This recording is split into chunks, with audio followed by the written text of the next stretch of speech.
MSNBC bills itself as the place for politics, but that's a less popular place lately, with the network slipping to fourth place in the cable news wars in the last 2 months. Its numbers down about 20%. When it comes to breaking news, MSNBC President Phil Griffin told the New York Times that unlike CNN, quote, "We're not the place for that. Our brand is not that." Is that a problem? Joining us now in New York, Joe Concha, reporter for Mediaite. And Joe, does it hurt MSNBC when its own boss says the network doesn't really make a priority or it isn't its strength to cover breaking news?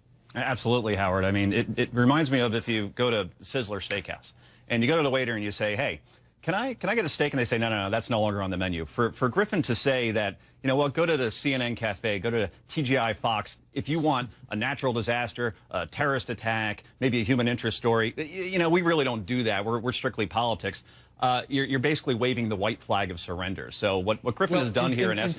In fairness to Phil Griffin, he doesn't have a whole stable of reporters. MSNBC has to borrow reporters from NBC News. That's just not the way the network's constructed. But so look at the last 2 months. I mean, all these big stories, the Boston bombing, of course, the Cleveland kidnapping case, the Oklahoma tornadoes, even the Philadelphia building collapse the other day. The fact that so much of breaking news has kind of dominated the headlines, has that helped CNN, whose numbers are up, and has it hurt MSNBC? Yeah, it's really been three factors, Howie. It was the stories you just mentioned, Boston shingling into Cleveland, and then the Oklahoma tornadoes. At HLN, Headline News, the sister network of CNN, they had Jodi Arias in the verdict there, so that was huge ratings for them relatively. And then you had all the scandals that are unfavorable to the Obama administration, AP, IRS, James Rosen, DOJ, NSA, Benghazi, you pick them. They're all unfavorable to the president. Therefore, it's not good for a network like MSNBC that openly cheerleads for the president, because then their audience ends up going elsewhere because they're probably disgruntled. Well, I'm sure some at MSNBC would say they're not cheerleaders. But so you buy into the theory that if it's branded as a liberal network and it has a lot of liberal viewers, if the news is negative for Barack Obama, that can have a depressing effect on viewership, not just the fact that this is not a campaign year and politics is not as compelling? Exactly. See, it's as you said, a non-election year.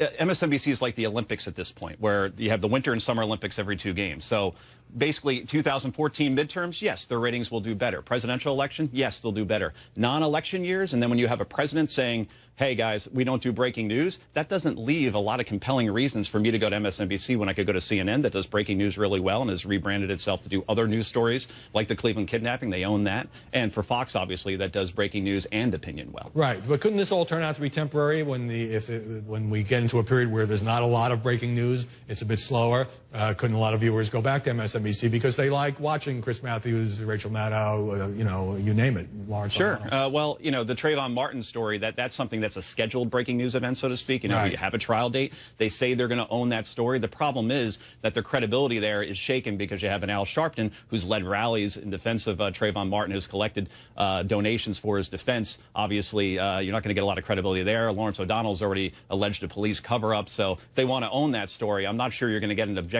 viewpoint, and I don't know if viewers are going to take to that the way they'd like them to, Howie. Right. Although, you know, these are opinionated people. I mean, we've talked about Al Sharpton's role in the Trayvon case on our program before, but, you know, you don't turn into a lot of these programs, whether it's on MSNBC or elsewhere, without expecting the strong viewpoints of the anchors. Let me turn you to another interesting controversy this week in the media world. Fox News chairman Roger Ailes firing back at MSNBC's Jonathan Alter over a series of allegations in Alter's book, The Center Holds. Ailes telling Politico in a statement that most of what Alter writes about him is provably false and that the author either needs to check into a first-year journalism program at Columbia or a rage counseling center immediately.